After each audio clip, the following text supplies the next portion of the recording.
ஓம் கிரியா பாபாஜி நமஸ்தே. இன்று பாம்பன் சாமிகள் அருளிய நவவீரர் நவரத்ன கலிவிருத்தம் பற்றி பார்ப்போம். நவவீரர்கள் என்பவர்கள் முருகப்பெருமானின் 9 படைத்தளபதிகள். இவர்கள் பார்வதி தேவியின் சிலம்பில் இருந்த நவரத்தனங்களிலிருந்து இந்த நவவீரர்களும் தோன்றியுள்ளனர். இந்த 9 பேரும் முருகப்பெருமானின் படைத்தளபதிகளாக இருந்து சூரசம்ஹாரத்தின் போது முருகனுக்கு துணையாக நின்று போர் புரிந்துள்ளனர். முருகனோடு சேர்த்து இந்த நவவீரர்களையும் நாம் வணங்கும் போது நமக்கு தெய்வீக வாழ்வு, நல்வீரம், வாழ்வின் அனைத்து வளங்களும் கிடைக்கும்.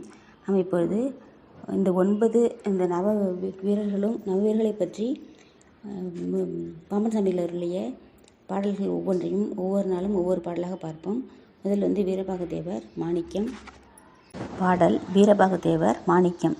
சீரரா முருக வேளுரை செழுமை ஆரரா நிலைய வாரியிளமரேன் நாரரா உழுவல் ஏடு நலிவின் வீரபாகு எனும் வீரனை விழைவாம்.